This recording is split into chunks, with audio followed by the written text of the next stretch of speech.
So does your social anxiety make you a pushover at work? You lose respect because instead of giving your opinion, you people please because you're so scared of rejection.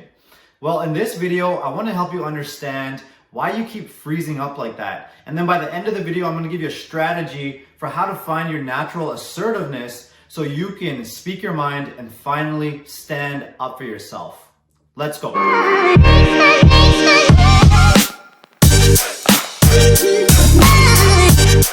Now, when you have social anxiety, one of the really key pieces, especially in the workplace, for finding your assertiveness, being able to speak your mind, voice your opinions, is a really key piece, and this is really hidden. Most people aren't aware of these things. And I want to make you aware of this because it's really crucial, and that is context is king. Context is the absolute most important factor when trying to find your natural assertiveness, especially in the workplace.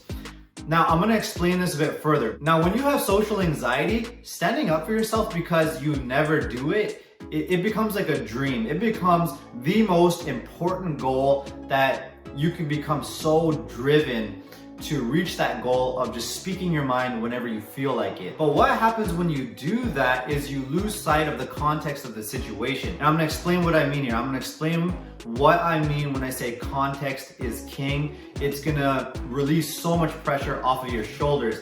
And think about it, when you're in the workplace, for example, if you're in a meeting, there's managers, there's positions, people from all different positions, and there's a hierarchical structure, pay grade, decision-making power. And I want to help you really understand that these environments create a hidden power dynamic. And so the environment creates false confidence based on the positions that people are in. So for example, a manager, the manager knows he or she is in charge of, performance reviews, salary, the strongest decision-making ability, all of those things.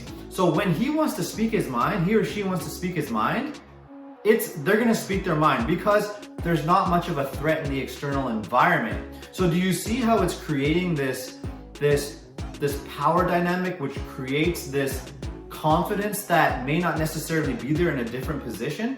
And I wanna tell you a story about when I used to go to Toastmasters. Long story short is when I used to go to Toastmasters, whenever I went up to the front to speak, my mind would go blank. I would start having a shaky voice. It got embarrassing, and I would just not show up there again for like a few months or a year. But I remember as I went to this group, I really liked this one speaker. Whenever he went to the front, he would speak and he would just emanate this confidence. And I thought to myself, wow, like what a confident, powerful, influential guy.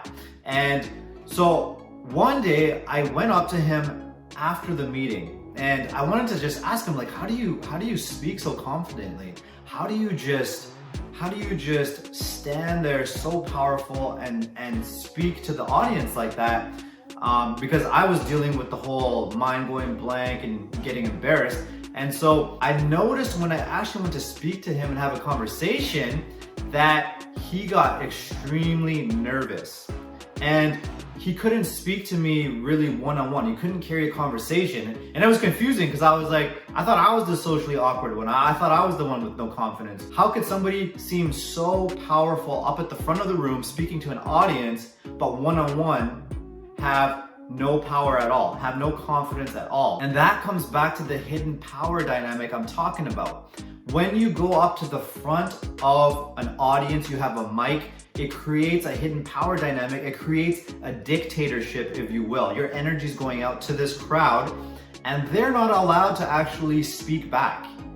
They have to sit, listen.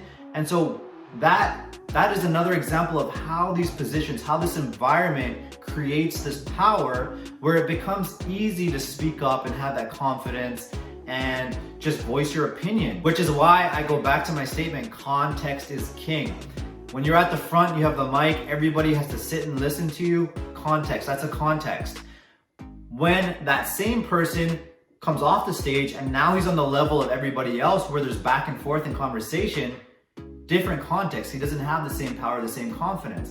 And the same goes into that work environment, because you have to pay attention to what the context is, right? Does the manager who's in charge of your salary, your livelihood, all that kind of stuff, is he able to take any constructive feedback? Does he have influence over the people that you're working with? Are they treating you a certain way to have a certain power dynamic between them? These are the things that you really want to pay attention to and get away from that all or none thinking. It's not all or none. You stand up for yourself no matter what. Context is king, so start to sense into these hidden power dynamics and the way these environments create that power where it's easy to speak up for yourself, have that confidence when you're in this certain position. And so I wrote an ebook, and it goes further into my story, my whole struggle at work, not having assertiveness, not being able to speak up for myself. And it's going to be really good for you to download, because it's going to show you exactly how your mind's been programmed in a way that it prevents you from speaking up for yourself. It prevents you from finding your natural assertiveness.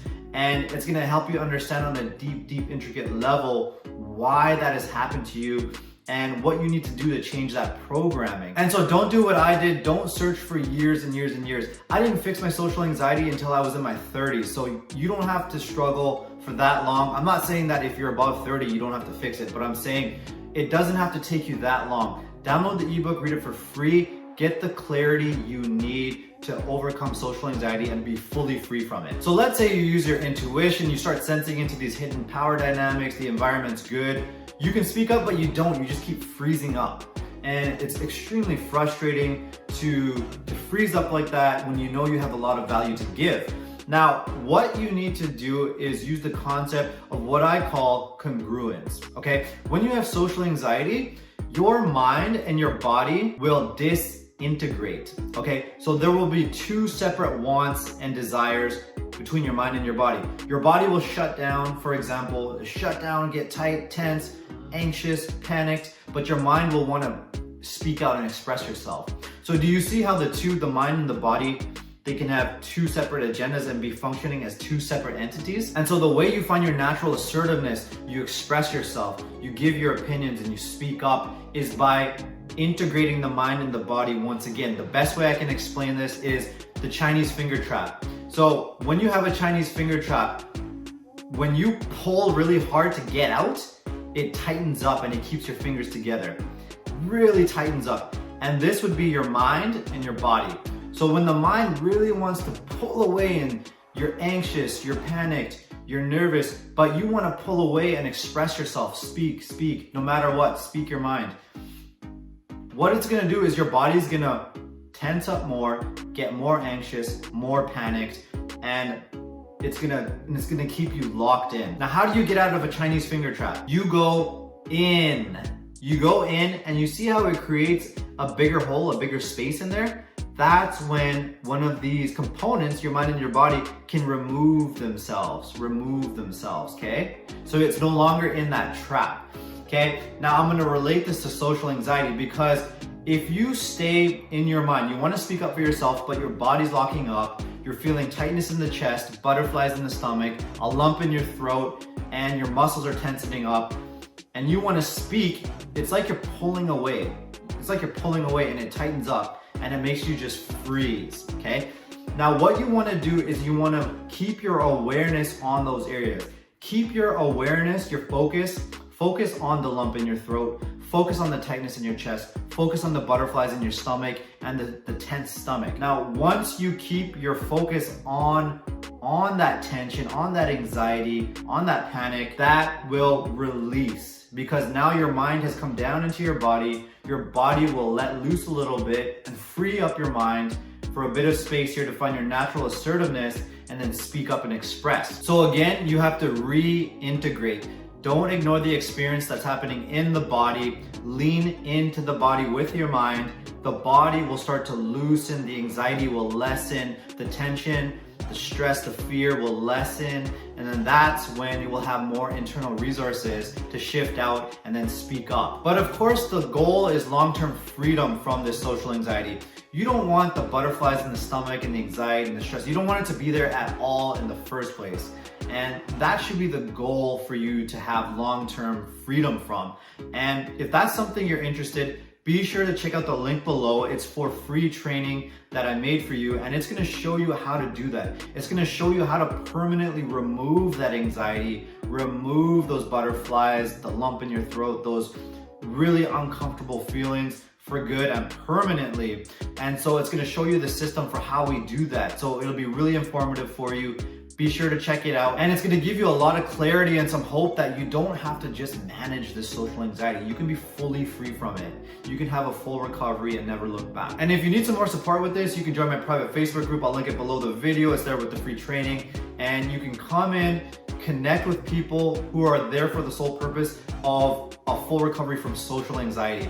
They're in there, they're sharing. We have over 1,000 members now. They're sharing their experience and how this social anxiety is really affecting them. And they're really interested in fully overcoming this thing, not just coping with it. So it'd be great for you to join, connect, build those relationships, and get that validation that this social anxiety thing is real and people are really struggling with it. And we'd love to have you in there, so join up. I'll see you on the inside. Thanks for watching, and I'll see you in the next one. All right.